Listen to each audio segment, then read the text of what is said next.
નમસ્કાર વિદ્યાર્થીઓ, સ્માર્ટ એજ્યુકેશનમાં આપ સૌનું સ્વાગત છે। આજે આપણે સોલ્વ કરીશું ગણિત બેઝિક નું 2026 નું પેપર। ચાલો જોઈએ સેક્શન A અને 1 માર્કમાં સોલ્વ થઈ જાય એવા કે તરત જ સોલ્વ થઈ જાય એવા પ્રશ્નો પણ આપણે સાથે સાથે સોલ્વ કરીશું। સૌથી પહેલા જોઈએ સેક્શન A। સેક્શન A માં પહેલો પ્રશ્ન હતો દ્વિચલ સુરેખ સમીકરણ યુગ્મ 2x 3y 9 અને ખાલી જગ્યાનો આલેખ સમપાટી હોય તો સમપાટી ક્યારે બને? જ્યારે સમીકરણ એનાથી ગુણાતું હોય કે ભાગાકાર એનો થતો હોય। જેમ કે એના અહીંયા એ સમીકરણ છે આ A, કેવી રીતેનો જવાબ આવે તો 2 વડે ગુણાકાર કરો આખું સમીકરણને તો 2 દુ 4x 3 દુ 9y અને આ 9 એ જમણી બાજુ છે બરાબર નહીં, એટલે આપણે એને ડાબી બાજુ લાવીએ તો -9 થાય તો -9 ના એ 2 વડે ગુણાકાર કરતા -18 એટલે પહેલો જવાબ છે આપણો સેક્શન A ની અંદર પહેલા પ્રશ્નનો એ છે A। ત્યાર પછી બીજો પ્રશ્ન દ્વિઘાત સમીકરણ 3x નો વર્ગ ઓછા 4x વત્તા p નો વિવેચક 112 હોય તો p કેટલો થાય? તો એકદમ સિમ્પલ આની ગણતરી હતી b² - 4ac = 112। વિવેચક 112 આપ્યો છે। b ની કિંમત -4 નો વર્ગ -4, a ની કિંમત 3, c ની કિંમત p બરાબર 112। 4 નો વર્ગ થાય 16, 4 તારીખ 12p બરાબર 112। હવે આ 12 જે છે એ નેગેટિવ છે, માઈનસ છે, આપણે એને જમણી બાજુ લઈ જઈએ તો 12p પ્લસ થાય અને 16 માઈનસ 112 આ પ્લસ છે, ડાબી બાજુ આવે તો શું થાય? માઈનસ। હવે આ 16 પ્લસ છે અને 112 એ માઈનસ છે, પ્લસ માઈનસ કરીશું તો બાદબાકી આપણે કરવાની આવે અને એ બાદબાકી કરીશું તો જવાબ આવશે કેટલો? 12 માઈનસ કરો, બીજા 4 માઈનસ કરો 100 માંથી એટલે 96 બરાબર 12p અને એ 96 આવશે -96। શું આવશે? -96। તો -96 ના છેદમાં 12 કરો એટલે તમને જવાબ મળી જાય, પરંતુ જે જવાબ આવશે એ જવાબ કેવો હશે? માઈનસ માં હશે। 12 × 96 એટલે -8 એ એનો સાચો જવાબ છે। આની ગણતરી પણ આપણે બધી સાથે કરતા જઈએ છીએ, માત્ર જવાબો જ નથી, આમાં બધા જ દાખલાના ગણતરીઓ પણ તમને જોવા મળશે। સમાંતર શ્રેણીના 3 ક્રમિક પદો આપ્યા છે તો કે આપણે શોધવાનું છે। તો કે કેવી રીતે શોધાય? કે આપણે શોધીશું સામાન્ય તફાવત d ના સૂત્રથી। તો a2 - a1 બરાબર a3 - a2। a2 ની કિંમત છે એ છે 13 માઈનસ a1 ની કિંમત કૌંસની અંદર લખવાની 2k + 1 બરાબર a3 ની કિંમત 5k - 3 અને a2 ની કિંમત એ છે 13 માઈનસ કૌંસની આગળ હોય તો કૌંસના અંદરના બધા ચિહ્ન બદલાઈ જાય એટલે કે -2k એટલે 2k કૌંસની અંદર પ્લસ છે અને અહીંયા પ્લસ 1 છે તો એ આપણે કરીશું -1 બરાબર 5k - 3 -1। આની અંદર ચિહ્ન બદલાશે નહીં કારણ કે -a પાછળ છે। હવે 13 માંથી 1 માઈનસ કરીએ તો શું બચે? 12 - 2k બરાબર 5k અને ઓછા વત્તા થાય એટલે 13 ને 3 16 12 - 16 ડાબી બાજુ લાવીએ તો થશે +16 બરાબર 5k અને આ -2k એ જમણી બાજુ જાય તો +2k થાય તો 16 અને 12 એ ટોટલ થાય 28 અને 5 અને 7 એ પણ થાય 7k। 28 ભાગ્યા 7 કરીશું તો આપણને મળશે k ની કિંમત 7 × 28 એટલે k ની કિંમત મળશે એ 4। તો સાચો જવાબ છે એ 4। ચાલો જોઈએ ત્રીજો પ્રશ્ન। ત્રીજો પ્રશ્ન આપણે સોલ્વ કરી દીધો છે। ચોથો પ્રશ્નમાં ઉદ્ગમ બિંદુથી અંતર શોધવાનું તો આ ઈઝીલી પણ ગણી શકાય, આપણે સૂત્રની મદદથી પણ ગણવાની જરૂર નથી, માત્ર બંનેનો વર્ગ કરો અને સરવાળો કરો।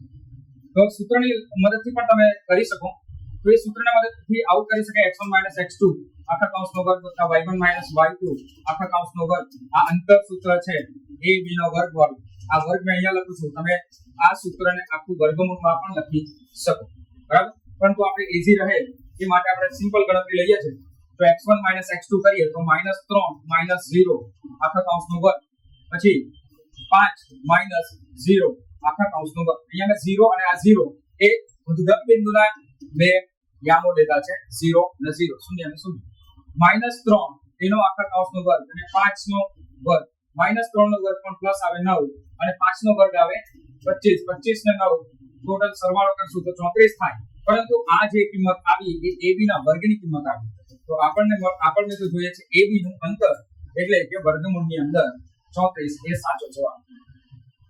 તો સાચો જવાબ આવશે એ અહીંયા વર્ગમૂળની અંદર 34. ત્યારબાદ પાંચમો દાખલો. આ બધા MCQ આગળ ચર્ચા આપણે કરી લીધી હતી, આગલા દિવસે બધું IMP તમને આપી દેવામાં આવ્યું હતું, એમાં બધા પ્રશ્નો ચર્ચા કરી હતી અને આ પ્રશ્ન પણ ત્યારે હતો sin 30.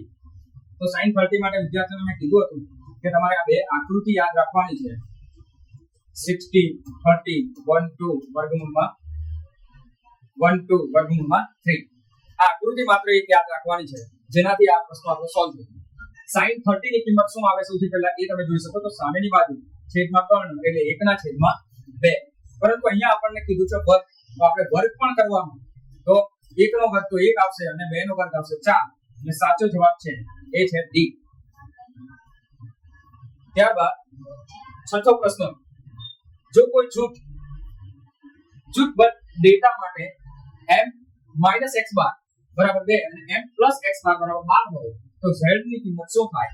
તો આમાં એકદમ ઈઝી આટલું જ કરવાનું હતું, આપણે લોપ કરવાનો હતો m + x બાર બરાબર 12. સરવાળો કરો બંને સમીકરણનો તો 2m બરાબર તમને મળે 14, તો 1m બરાબર 14 ભાગ્યા 2 એટલે કે મળે 7. હવે આ 7 માં જ આપણે બીજું સમીકરણમાં 7 ની કિંમત મૂકીએ તો m - x બાર બરાબર 7, જ્યાં m આપણને 2 7 આપણને કિંમત મળી a, x બાર બરાબર 2 અને આ x બાર ને જમણી બાજુ લઈ લઈએ તો x બાર પ્લસ થઈ ગયો અને 7 આ 2 પ્લસ છે ડાબી બાજુ આવે તો માઈનસ થઈ જાય તો x બાર ની કિંમત આવે 5. આ આપણને x બાર એટલે કે મધ્ય અને m એટલે કે મધ્યસ્થ બે ની કિંમત મળી, પરંતુ આપણે શોધવાનું છે z, તો z માટે 3m - 2x બાર. આ સૂત્ર આવડવું જોઈએ તો જ આનો દાખલો તમે સોલ્વ કરી શકો. m ની જગ્યાએ છે 7 - 2x બાર, એ છે x બાર ની જગ્યાએ છે 5. 7 તારી 21 અને 5 દુ 10, 21 માંથી 10 માઈનસ કરો એટલો જવાબ આવશે 11. તો z એટલે કે બહુલક આ 7 જવાબ z બરાબર આવશે બહુલકનો જવાબ 11 બરાબર. તો આ રીતે એકદમ સિમ્પલ ગણતરી હતી આ બધા દાખલામાં. ખાલી જગ્યાઓ તો એકદમ ઈઝી હતી, વિદ્યાર્થીઓને પહેલા જ કહી દેવામાં આવ્યું કે આવી રીતની ખાલી જગ્યાઓ પૂછાઈ શકે છે. વર્ગમૂળમાં 7 એ કઈ સંખ્યા છે? તો શું જવાબ આવશે? અસમમિત સંખ્યા. બહુપદી p of x બરાબર x બાર x નો વર્ગ ઓછા 5x 6 ના શૂન્યનો ગુણાકાર શું થાય છે? શૂન્યનો ગુણાકાર શું આવે? આલ્ફા ઇન્ટુ બીટા બરાબર c ભાગ્યા a. c ની કિંમત છે 6 અને a ની કિંમત છે 1 એટલે જવાબ આવશે 6. પાસાને સમતોલ પાસાને એક વખત ઉછાળતા પાસા પરનો અંક 1 આવવાની સંભાવના 1/6 છે. એટલે સાચો જવાબ છે 1/6. હવે અહીંયા આપ્યું છે sin θ બરાબર cos θ. જો sin θ અને cos θ જો સરખા હોય તો θ ની કિંમત થઈ જાય 45 માટે tan 45 ની કિંમત શું આવે? 1 આવે, કારણ કે એમાં સામેવાળી બાજુ અને પાસેવાળી બાજુ બંને સરખી જ હોય એટલે જવાબ આવશે 1.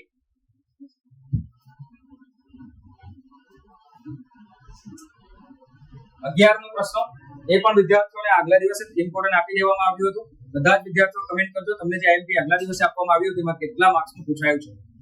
24 માંથી ઓછામાં ઓછા 20 માર્ક્સનું પૂછાયું છે. વર્તુળની બહારના બિંદુમાંથી વર્તુળને કેટલા સ્પર્શકો ડ્રો કરી શકાય? તો બહારના બિંદુમાંથી 2 સ્પર્શકો ડ્રો કરી શકાય. આ રીતનો આપણો પ્રમેય પણ છે. બહારના બિંદુમાંથી 2 સ્પર્શકો ડ્રો કરી શકાય. આવૃત્તિ વિતરણમાંથી બહુલક વર્ગ શોધો. તો બહુલક વર્ગ કોને કહેવાય? સૌથી વધુ આવૃત્તિ વાળો વર્ગ. સૌથી વધુ આવૃત્તિ કઈ છે? 35. તો એનો વર્ગ કયો આવશે? 80 થી 90. એકદમ ઈઝી છે આપણ. ત્યારબાદ આપણે ખરા ખોટા. ચાલો એ ચેક કરીએ ગુસાઅ અને લસાઅ. તો ગુસાઅ આપ્યો છે પહેલા. ગુસાઅ 6 અને 72 નો ગુસાઅ 6 જ મળે એ આપણે જોવાનું છે. તો 6 ના અવયવ આવશે 3 ગુણ્યા 2. જ્યારે 72 ના તમારે અવયવ પાડવાના જે રીતે આ ભાઈ અહીંયા પાડ્યા છે. રફ વર્ક કામ કર્યું છે. 72 36 નું 72 18 નું 36 9 નું 18 3 તારીખ 9 ને 3 1 3. તો અહીંયા અવયવ આવે છે 73 ના એ છે 2 ની 3 ઘાત અને 3 ની 2 ઘાત. તો ગુસાઅમાં શું આવે? બંનેમાં હોય એ જ આવે અને સૌથી ઓછી ઘાત આવે. સૌથી પહેલા 2 ની વાત કરીએ તો 2 ની 1 ઘાત આવે, કેમ કે 1 ઘાત સૌથી નાની ઘાત છે. જ્યારે 3 અને 3 તો 3 માં પણ સૌથી નાની ઘાત 3 છે અને ગુસાઅ આવે તો ખરા ખોટાની અંદર સૌથી પહેલું આવશે આ ગુસાઅ, એમાં આવશે ખરું.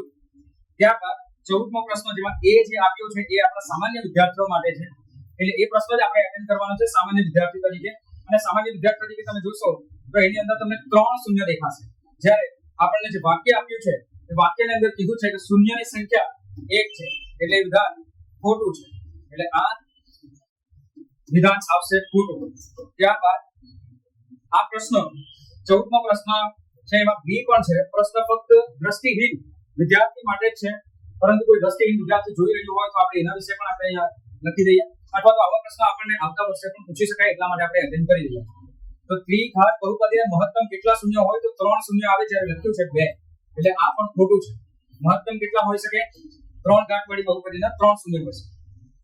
ત્યારબાદ 15મું ખરું ખોટું. સુરેખ સમીકરણ યુગ્મ x - 6y બરાબર 8 અને 3x - 3y બરાબર 16 હોય તો એ સુસંગત સમીકરણ. તો આપણે ચેક કરીએ તો શું પરિસ્થિતિ આપણને જોવા મળે છે તે જોઈએ. આ a1 છે 1 અને a2 છે 3, b1 એ પણ 1 -1 અને -3 એટલે કે a પણ 1/3 આ થઈ જાય છે a1 a2, b1 b2 અને c1 c2 જોઈએ. તો c1 ની કિંમત +8 છે, આપણે એને લખવું પડે -8. જ્યારે અહીંયા આપ્યું છે 16, એ આપણે લખીશું -16. તો આ બંનેનો આપણે જ્યારે ભાગાકાર કરીએ તો આપણને મળે 1/2. તો અહીંયા પરિસ્થિતિ ઊભી થાય છે એ આ પ્રમાણે છે: a1 a2 b1 b2 not equal to c1 c2. આ પ્રમાણે છે. આ દાખલા માટે મેં વિદ્યાર્થીઓને કીધું હતું પેજ નંબર 23 ઉપર આવેલું પોસ્ટર એ તમારે યાદ રાખવાનું છે, એનાથી જ આવા પ્રશ્નો સોલ્વ થશે. બરાબર? તો અહીંયા આ પરિસ્થિતિ પ્રમાણે આવશે સમાંતર રેખા. શું આવશે? સમાંતર રેખા. અને સમાંતર રેખા હોય તો ઉકેલ મળતો નથી, એટલે ઉકેલ નથી. જો ઉકેલ ન મળે તો એ સુસંગત પણ નથી. જ્યારે આપણને આપ્યું છે સુસંગત છે, એટલે આપેલું વિધાન એ કેવું છે? ખોટું છે. આપેલું વિધાન ખોટું છે. અને આપણે એકદમ ઈઝી પ્રશ્ન, ચોક્કસ ઘટનાની સંભાવના 1 છે. શું આવશે? સાચું. ચલો ત્યાર પછી પ્રશ્નોના જવાબ આપ્યા છે એમાં પ્રથમ 50 ધન પૂર્ણાંકોનો શૂન્યનો સરવાળો આપણે કરવાનો. 50 ધન પૂર્ણાંકોનો શૂન્યનો સરવાળો આપણે કરવાનો. એ શૂન્યનો સરવાળો જો તમને કરતા આવડે તો જ શૂન્યનો સરવાળો નહીં પણ બધી જ સંખ્યાનો સરવાળો આપણે કરવાનો હતો. તો એના માટે સરવાળાનું સૂત્ર લખવાનું હતું, અથવા તો એનું ઈઝી સૂત્ર તમને બનાવતા પણ આવડવું જોઈએ કે યાદ રાખવું હોય તો ઈઝીલી થઈ જાય. આપણે SN નો સૂત્રથી પણ આ કરી શકીએ. 2a n - 1 અને b આનાથી પણ કરી શકાય. SN n છે ટોટલ 50 એટલે 50 ભાગ્યા 2 2 a ની કિંમત છે 1 વત્તા n એ છે 50 માઈનસ 1 અને d ની કિંમત છે એ પણ 1 છે, એટલે 50 ના અડધા કરીએ તો 25 2 તો 2 વત્તા 49 તો 49 25 ગુણ્યા 51 કરો તો તમને જવાબ મળશે 1275. આ એનો સાચો જવાબ છે 1275.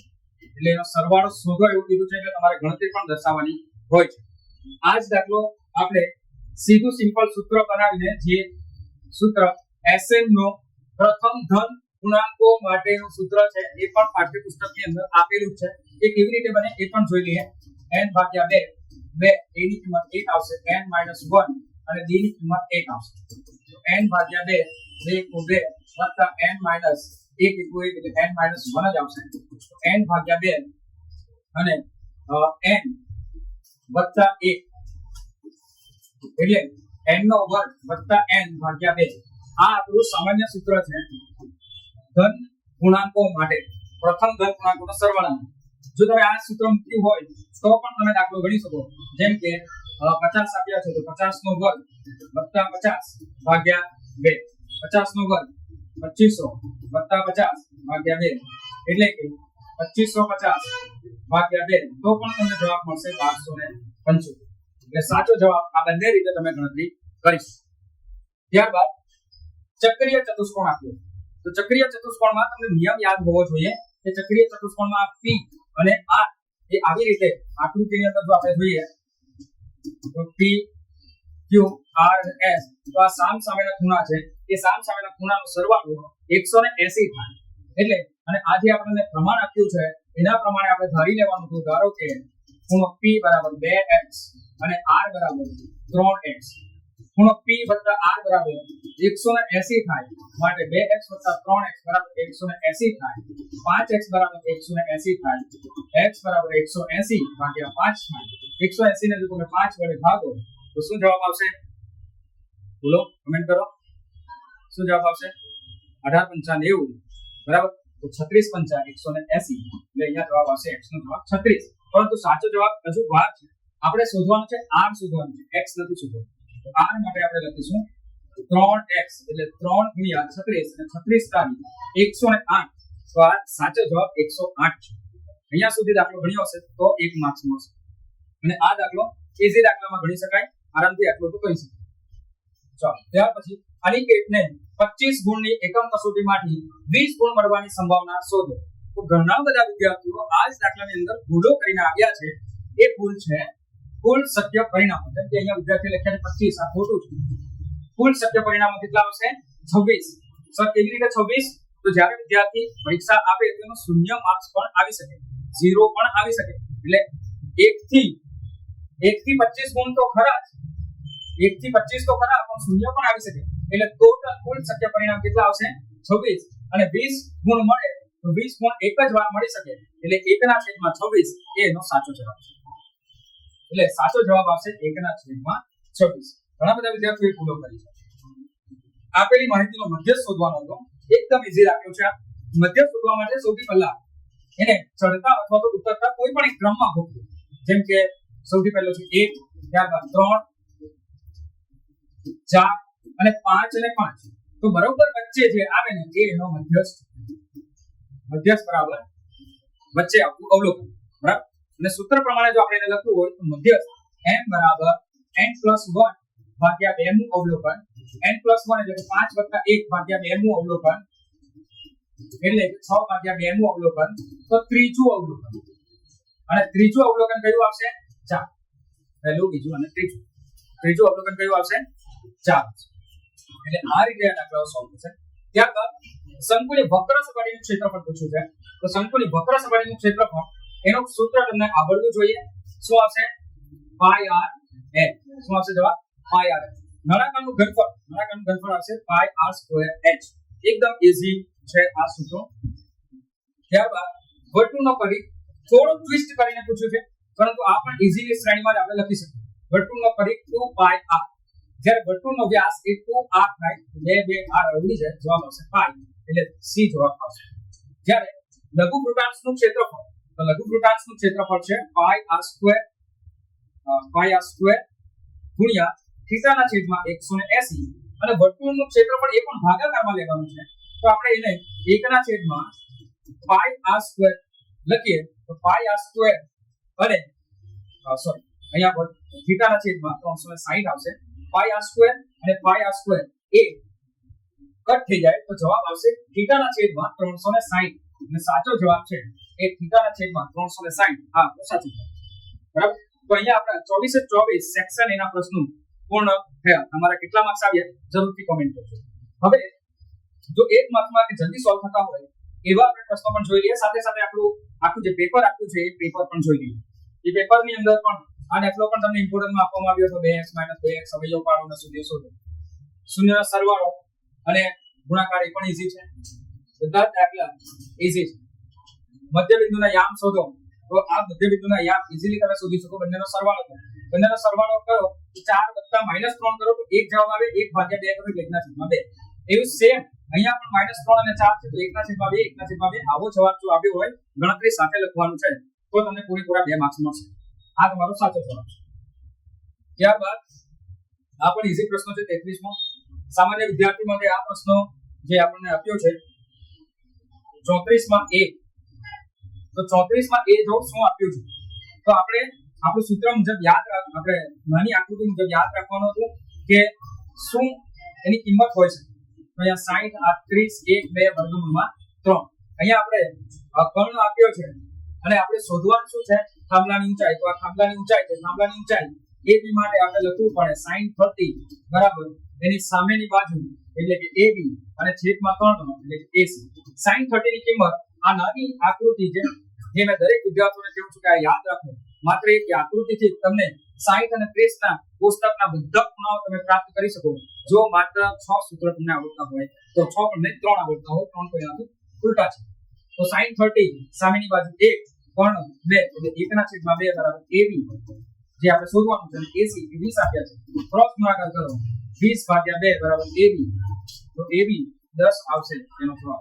થાંભલાની ઊંચાઈ એ 10 મીટર આપ્યા છે. 10 મીટર છે. વ્યવસ્થિત થોડું ધારીને 2 માર્ક્સ મળે એ પ્રમાણે લખવાનું. દ્રષ્ટિહીન વિદ્યાર્થીઓ માટે વ્યાખ્યા પૂછી છે. ત્યાર પછી આ દાખલો પણ ઈઝી છે. બધા દાખલા ઈઝી છે. આ પણ કોઈ આવર્તન માટે વિતરણ આપી દીધું, બહુલક આપણે શોધવાનું હતું, એ પણ ગણતરી તો ઈઝી છે. વિચલ સુરેખ સમીકરણ બધા દાખલાઓ ઈઝી છે અને ઇમ્પોર્ટન્ટ ની અંદર આપી દેવામાં આવ્યા હતા. દ્રષ્ટિહીન વિદ્યાર્થીઓ માટે પ્રશ્ન અહીંયા છે કે દ્રષ્ટિહીન વિદ્યાર્થીઓ માટે એક માત્ર પ્રશ્ન આપણે ચર્ચા કરીએ કારણ કે આવા પ્રશ્નો તમને 1 માર્ક્સમાં આવતા વર્ષે પણ પૂછાઈ શકે છે. તો વર્તુળના એક બિંદુએ કેટલા સ્પર્શક ડ્રો કરી શકાય? તો એક બિંદુએ માત્ર એક જ અથવા તો અનન્ય આ શબ્દ લખો તો ચાલશે. એક જ સ્પર્શક ડ્રો કરી શકાય. એક જ, એકથી વધુ એક બિંદુએ ડ્રો કરી શકાય નહીં. વર્તુળને વધુમાં વધુ કેટલા સમાંતર સ્પર્શક હોય? તો સમાંતરમાં આવશે 2 સમાંતર સ્પર્શક હોય. છેદિકાની વ્યાખ્યા લખવાની છે. ત્યારબાદ દાખલો આપ્યો છે, આ પણ ઈઝી દાખલો છે. 41 નો વર્ગ કરો -40 નો વર્ગ કરો. 41 નો વર્ગ કેટલો આવશે? 1681. જ્યારે આ 1600 બંનેનો માઈનસ કરો તો 81 મળશે ને એનું વર્ગમૂળ કાઢો તો 9 જવાબ આવશે. પરંતુ આપણે જીવા કીધી છે તો 9 ના ડબલ કરો એટલે જીવા 18 આવશે અને એની આકૃતિ આ પ્રમાણે હશે. જેમાં તમારે પાયથાગોરસનો પ્રમેયનો ઉપયોગ કરવાનો છે. જેમાં આ આપ્યા છે 41 અને આપ્યા છે 40. તમે સૂત્ર પાયથાગોરસનું લખશો, કર્ણનો વર્ગ બરાબર વેધનો વર્ગ વત્તા પાયાનો વર્ગ. એ સૂત્ર મુજબ તમારે દાખલો ગણવાનો, એનો જવાબ આવશે 18. ત્યારબાદ વ્યાખ્યા પૂછી છે. દાખલાઓ જે પૂછ્યા છે એ સંભાવનાના દાખલાઓ આપણે ચર્ચા કરીએ. કાળા રંગની રાણી હોય. બોલો વિદ્યાર્થીઓ, કાળા રંગની રાણી કેટલી હોય? રાણી કાળા રંગની કેટલી રાણી હોય? 2. તો 2 રાણી. ટોટલ પટ્ટા કેટલા છે? 52. જવાબ શું આવશે? 1/26. મુખ મુદ્રા વાળું પટ્ટું ન હોય તો મુખ મુદ્રા વાળા પટ્ટા કેટલા હોય? ટોટલ 12. તો 52 માંથી 12 માઈનસ કરો, શું જવાબ આવે? 40. અને 40 ભાગ્યા કેટલા કરવાના છે? 52. 10 ચોક 40 અને 13 ચોક 52. જવાબ આવશે 10/13. 10/13. આ એનો સાચો જવાબ. ત્યારબાદ ચોકટનું પટ્ટું મળે એની સંભાવના. તો ચોકટના ટોટલ પટ્ટા આવે 13 અને કુલ આપણી પાસે પટ્ટાની થોકડી જે આપી છે એ 52. તો 1/13 ચોક 52 એટલે 1/4. આ એનો જવાબ છે. ત્યારબાદ સેક્શન ડી જે પ્રમાણે તમને કીધું હતું એ જ પ્રમાણે અને સૌથી ઇમ્પોર્ટન્ટ મેં તમને કીધું હતું આગલા દિવસે જે વિદ્યાર્થીઓ ચાલુ ક્લાસમાં બેઠા હશે અત્યારે એમને પણ આ વસ્તુ ખબર છે કે પ્રશ્ન એના પછીનો પ્રશ્ન 48મો પ્રશ્ન તમારો આ પ્રશ્ન આ જગ્યાએથી પૂછાશે. આ આગળ પણ તમને સોલ્વ કરાવી બરાબર. ઓકે, એટલે આ દાખલો આપણે ચર્ચા કરીએ તો આ દાખલાની અંદર તમારે અડધી બાજુ એટલે કે AD છેદમાં BD બરાબર AE છેદમાં EC લખવાનો. તો AD શોધવાનું છે. જ્યારે આપ્યું છે 7.2 1.8 અને EC 5.4. તો AD બરાબર 1.8 ગુણ્યા 7.2 ને 5.4 18 73 અને 54 એ પ્રમાણે આપ્યું છે. 18 તારીખ 54 એટલે કે 3 આવે અને 24 તારીખ 72 એટલે અહીંયા 2.4 આવે. તો AD નો જવાબ આવશે એ 2.4. AD નો જવાબ 2.4. AB શોધો, એકદમ ઈઝી. જ્યારે AD શોધાઈ ગયું તો બંનેનો સરવાળો કરી દો. 7.2 અને 2.4 શું જવાબ આવશે? 9.6. એનો જવાબ શું આવશે? 9.6. એકદમ ઈઝી હતો દાખલો. આગલા દિવસે કીધું હતું કે આ જ પૂછાશે. 100% મેં કીધું હતું. AC અને AC તો એકદમ જ ઈઝી. આ બંનેનો સરવાળો કરવાનો. 5.4 અને 1.8 બંનેનો સરવાળો કરી દો. AC લખો. AC બરાબર AE વત્તા EC. થોડું વ્યવસ્થિત લખવાનું આવી જાય. AE વત્તા EC બંનેનો સરવાળો કરવાનો હતો બરાબર. તમને મળે AC. સરવાળો કરો તો 12 7.2 આવ્યો જવાબ. અને ચોથા પ્રશ્નનો જવાબ AD ને સમરૂપ ત્રિકોણ કયો? તો AD ને સમરૂપ ત્રિકોણ એ આવશે એનાથી મોટો ત્રિકોણ. જેમ કે નાનો ત્રિકોણ છે એ આ છે ADE, તો એને સમરૂપ ત્રિકોણ કયો તો એને સમરૂપ ત્રિકોણ આવશે ABC. માત્ર આ ABC, ખાલી ABC લખવાનું હતું, એક માર્ક્સ આરામથી મળી શકે. 48મો પ્રશ્ન ફક્ત દ્રષ્ટિહીન વિદ્યાર્થીઓ માટે છે, પરંતુ આવા પ્રશ્ન 4 માર્ક્સમાં પૂછાઈ પણ શકે, બરાબર. અને દ્રષ્ટિહીન વિદ્યાર્થીઓ આ પ્રશ્નની અંદર શું જવાબ આવશે એ જાણી પણ શકે, એટલા માટે એના જવાબો આપણે આપી રહ્યા છે. તો પહેલો પ્રશ્ન છે બાજુ એટલે કે બાજુ અને ખૂણો એ ત્રિકોણની સમરૂપતાની શરત છે. તો ત્રિકોણની સમરૂપતાની શરત નથી, એ વિધાન ખોટું છે. બીજો પ્રશ્ન બધા સમબાજુ ચતુષ્કોણ હંમેશા સમરૂપ હોય છે. તો બધા જ સમબાજુ ચતુષ્કોણ હંમેશા સમરૂપ હોતા નથી, કારણ કે ખૂણાઓ એના અલગ અલગ હોય છે, એટલે આ ખોટું છે વિધાન. ત્યારબાદ બધા વર્તુળો હંમેશા સમરૂપ છે. તો હા, બધા વર્તુળો હંમેશા એકબીજાને સમરૂપ જ હોય છે, એકરૂપ ન હોય શકે. એકરૂપ એટલે કે બંને ઉપર બંધ બેસતા હોય તે, પરંતુ અહીંયા સમરૂપ કીધું છે એટલે આ સાચું છે. પ્રત્યેક સમરૂપ ત્રિકોણ એટલે કે દરેક સમરૂપ ત્રિકોણ હોય એ એકરૂપ ત્રિકોણ હોય, તો ના, આ વિધાન પણ ખોટું છે. આ વિધાન પણ ખોટું છે. હા, દરેક પ્રત્યેક એકરૂપ હોય ને અહીંયા સમરૂપ લખ્યું હોય તો આ વિધાન સાચું બની શકે. એટલે આ વિધાનો આ રીતે સાચા છે, જે દ્રષ્ટિહીન વિદ્યાર્થીઓ માટે છે. આ રીતે આ પ્રશ્નો હતા, ખરા ખોટા દ્રષ્ટિહીન વિદ્યાર્થીઓ માટે આપ્યા છે. ત્યાર પછી દાખલાઓ આપ્યા છે, અને PDF આપણે થોડી વ્યવસ્થિત બની નથી, પરંતુ કઈ વાંધો નહીં, વંચાશે. એક ભૂરો અને એક રાખોડી અને બે પાસા એક સાથે ઉછાળો. એક સાથે જ્યારે બે પાસા ઉછાળો તો કુલ 36 પરિણામો મળે. એ 36 પરિણામો અહીંયા આપણે લખીએ છીએ. એના પર દેખાતી સંખ્યાનો સરવાળો. તો પહેલો પ્રશ્ન સરવાળો 10 હોય, ક્યારે સરવાળો 10 બની શકે? તો 10 નો સરવાળો 4 ને 6, 5 ને 5 અને 6 અને 4, આમ 3 વખત બની શકે. એટલે કે 3/36 અને 12/36 એટલે કે 1/12 આ એની સંભાવના છે. સરવાળો 12 હોય, સરવાળો 12 એક જ પરિસ્થિતિમાં બની શકે, 6 અને 6, 6 અને 6, એટલે આનો જવાબ આવશે 1/36. સરવાળો 12 કે તેનાથી નાનો હોય, તો 12 કે તેનાથી નાનો હોય એવા ટોટલ 36 પરિણામ મળશે, એટલે 36/36 જવાબ આવશે 1. અને બંને પાસા પર સમાન અંક મળે, તો બંને પાસા પર સમાન અંક મળે એ માટે 1 1 2 2 3 3 4 4 5 5 અને 6 6 આ જ સમાન અંક મળી શકે છે. એનાથી વિશેષ એક પણ મળે નહીં. એટલે સમાન અંક મળે, બંને પાસા પર સમાન અંક આવે એ તમારે જોવાનું છે. સમાન અંક કેટલી વાર આવશે? એટલે બંને પાસા પર સમાન અંક આવે એમાં 1 1 2 2 3 3 4 4 5 5 અને 6, કુલ 6 આવે. 6/36 એટલે 1/6 જવાબ આવશે. ત્યારબાદ 54મો પ્રશ્ન કે એક ડબ્બામાં 3 ભૂરી, 2 સફેદ અને 4 લાલ લખોટીઓ છે. એમાં સફેદ હોય તો સફેદ 2 છે, 2/ટોટલ કરો, 3 ને 2 5 5 ને 4 9, 2/9. ભૂરી હોય તો ભૂરી છે 3, 3/9 એટલે કે 1/3. લાલ હોય તો લાલમાં જવાબ આવશે 4/9. અને લીલી હોય તો લીલી અહીંયા છે જ નહીં, લીલી હતું 0/9 જવાબ આવશે 0. તો અહીંયા આપણું માર્ચ 2026 નું ગણિતનો બેઝિકનું પેપર સોલ્વ થયું. કોઈ પણ પ્રશ્નમાં કન્ફ્યુઝન હોય, કોઈ પણ બાબતની સમસ્યા ઊભી થતી હોય તો તમે કમેન્ટ કરી શકો. લાઈક કરજો, શેર કરજો, સબસ્ક્રાઇબ કરજો અને નવા વિડિયો જોતા રહો. આભાર, થેન્ક યુ.